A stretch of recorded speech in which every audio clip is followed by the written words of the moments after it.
Hi welcome back to my channel. ನೋಡ್ರಿ ಇವತ್ತು ದೀಪಾವಳಿಗೆ ಯಾವ ರೀತಿ ಇಡೀ ಕಟ್ಟನ್ನು ಈ ಥರ ಮಡ್ಚಿದ್ದನ್ನು ಯಾವ ರೀತಿ ನೆರಿಗೆ ಹೊಯ್ದೆ ಸೀರೆ ಉಡಿಸೋದು ದೇವಿಗೆ ಅಂತ ತೋರಿಸ್ತೀನಿ. ಅದಕ್ಕೆ ಮುಂಚೆ ನೀವೇನಾದರೂ ನಮ್ಮ ಚಾನಲ್ನ ಸಬ್ಸ್ಕ್ರೈಬ್ ಮಾಡಿಲ್ಲ ಅಂದರೆ ಪ್ಲೀಸ್ ಸಬ್ಸ್ಕ್ರೈಬ್ ಮಾಡಿ. ನೋಡ್ರಿ ಸಾರಿ ಮಡ್ಚಿದ್ದನ್ನ ಐತಿ ಯಾವುದೇ ರೀತಿ ನೋಡ್ರಿ ನಿಮ್ಗೆ ತೋರಿಸ್ತಾ ಇದ್ದೀನಿ. ಹೌದಾ, ಇದೇ ರೀತಿ ನಾವು ತಗೊಂಡು ಬಂದಿದ್ದು, ಇದೇ ರೀತಿ ಮಡಿಕೆ ಇದೆ ನೋಡ್ರಿ. ಒಂದ್ಸರಿ ಇನ್ನೊಂದ್ಸರಿ ನೋಡ್ಕೊರಿ ನೀಟಾಗಿ. ನೋಡ್ರಿ ಈ ಥರ ಮಡಿಕೆ ಇದೆ, ಅದು ತಂದಿದ್ದು. ಯಾವುದೇ ರೀತಿ ಇದರಿಂದ ನಾನು ನೀರಿಗೆಯನ್ನು ಹೊಯ್ದೆ, ಅಷ್ಟು ಚೆನ್ನಾಗಿ ನಾನು ನೆರಿಗೆ ಮಾಡದೆ ಸೀರೆ ಉಡಿಸ್ತೀನಿ ನೋಡ್ರಿ. ಇದೇ ರೀತಿ ನೀವು ಈಸಿಯಾಗಿ ಯಾವುದೇ ನೀರಿಗೆ ಮಾಡಬೇಕಾಗಿಲ್ಲ, ಏನಿಲ್ಲ. ಈಸಿಯಾಗಿ ಈ ರೀತಿ ಇದ್ದರೆ, ಫೋಲ್ಡಿಂಗ್ ಇದ್ದರೆ ನೀವು ನೀಟಾಗಿ ಉಡಿಸ್ಬೋದು. ಈಗ ನಾನಲ್ಲಿ ಒಂದು ಡಬ್ಬ ಮೇಲೆ ಒಂದು ಬುಟ್ಟೇನಿಟ್ಟು ಅದ್ರ ಮೇಲೆ ಒಂದು ನಾನೇನಿಟ್ಟಿದ್ದೇನೆ ಕೊಡ ಇಟ್ಟು ಅದನ್ನು ತೋರಿಸ್ತಾ ಇದ್ದೇನೆ ನೋಡ್ರಿ. ಈಗ ನಾನು ನೀರಿಗೆ ಹೊಯ್ದೆ ನೋಡ್ರಿ, ಹಂಗೈತಲ್ಲ. ಅದನ್ನ ಏನು ಮಾಡಿರಿ, ಮಿಡಲ್ ಏನು ಮಾಡ್ಕೊರಿ, ಒಂದು ದಾರನ ಕಟ್ಟಿಬಿಡಿ. ದಾರ ಕಟ್ಟಿ ಆ ಕೊಡಕ್ಕೆ ಏನು ಮಾಡ್ಬೇಕು, ನೀವು ಕಟ್ಟಿಬಿಡಿ. ಅಚ್ಕದ ಮಡ್ಚಿದ ಫೋಲ್ಡಿಂಗ್ ಇರ್ತೈತಲ್ಲ, ಅದರ ಮಿಡಲ್ ಏನು ಮಾಡ್ರಿ, ಒಂದು ದಾರದ ಸಹಾಯದಿಂದ ಅದನ್ನು ಈ ರೀತಿ ಬಿಗಿಯಾಗಿ ಕೊಡಕ್ಕೆ ಕಟ್ಟಿಬಿಡ್ರಿ. ಕಟ್ಟಿದ ತಕ್ಷಣ ನೋಡ್ರಿ ಅವನೇನು ಮಾಡ್ರಿ, ನೋಡ್ರಿ ತಾವಾಗಿನ ನೀರಿಗೆ ನಾವು ಸರಿಪಡಿಸ್ಕೊಳ್ಬೇಕು. ಈ ರೀತಿ ಏನು ಮಾಡ್ರಿ, ಸ್ವಲ್ಪ ನೀವು ಅವನ್ನ ಸೈಡ್ ಮಾಡ್ತಾ ಹೋಗ್ರಿ. ಈ ರೀತಿ ಸೈಡ್ ಮಾಡ್ರಿ. ಈಚೆ ಕಡೆನೂ ಸೈಡ್ ನೀವೇನು ಮಾಡಬೇಕು, ಅವನ್ನ ಫೋಲ್ಡ್ ಮಡಿಕೆಯನ್ನು ಏನು ಮಾಡ್ರಿ, ಸೈಡ್ ತೊಗೊಂಡ್ಬಿಡ್ರಿ. ನೋಡ್ರಿ ಇದು ನೀರಿಗೆ ಟೈಪ್ ಕಾಣ್ತಾ ಇದೆಯಾ ನಿಮಗೆ?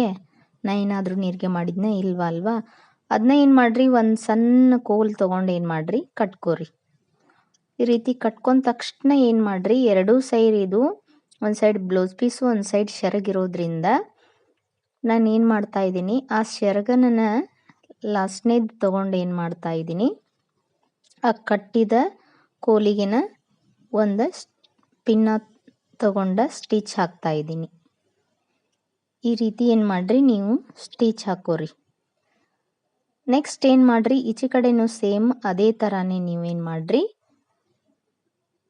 ಆ ನೆರಿಗೆಯನ್ನು ತಗೊಂಡ ಸ್ಟಿಚ್ ಹಾಕಿಬಿಡ್ರಿ.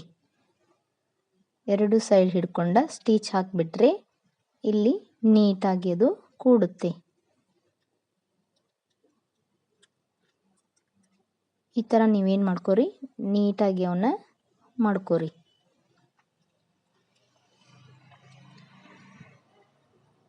ನೋಡ್ರಿ ನೀಟಾಗಿ ಕೂಡ್ತಾ. ಇದು ನೀರಿಗೆ ನಾವು ನೆರಿಗೆ ಹೊಯ್ದ ಟೈಪನ್ನು ಏನು ಮಾಡತೈತಿ, ಸಾಡಿ ಕಾಣತೈತ್ರಿ. ಹೌದ್ರಿ, ನೋಡ್ರಿ ಅದೇ ರೀತಿ ಕಾಣ್ತಾ ಇದೆಯಲ್ವಾ? ಅದನ್ನ ಏನು ಮಾಡ್ರಿ, ದೇವಿ ಮೂರ್ತಿ ಕುಂದ್ರಿಸಿ ಅದಕ್ಕೆ ಬೇಕಾಗುವ ದೇವಿಗೆ ಸಾಮಗ್ರಿಗಳನ್ನು ಒನ್ ಬೈ ಒನ್ ಈ ಥರ ಹಾಕ್ಬಿಡ್ರಿ. ಈ ಥರ ಯಾವುದೇ ಟೆನ್ಷನ್ ಇಲ್ಲದೆ ಮಡಕಿ ಇದ್ದ ಸಾರಿಯನ್ನು ನೀವು ಈ ರೀತಿ ಉಡಿಸ್ಬಿಟ್ರೆ, ನನಗೆ ಬರಲ್ಲ, ನೀರಿಗೆ ಹೊಯ್ಬೇಕು ಅಂತ ಅನ್ನೋ ಟೆನ್ಷನ್ನೇ ಇಲ್ಲ. ಈ ರೀತಿ ಈಸಿಯಾಗಿ ಏನು ಮಾಡ್ರಿ, ನೀವು ಉಡಿಸ್ಬಿಡ್ರಿ. ನೋಡ್ರಿ ತೆಗಿಬೇಕಾದ್ರೂ ಏನಾಗುತ್ತೆ, ಅದೇ ರೀತಿ ಯಾವುದೇ ರೀತಿ ಗದ್ದಲ ಇಲ್ಲದೆ ನೀವೇನು ಮಾಡ್ಬೋದು, ತಕ್ಕೋಬೇಕು ಮಡಿಸ್ಬೇಕು ಅನ್ನೋದಿಲ್ಲ.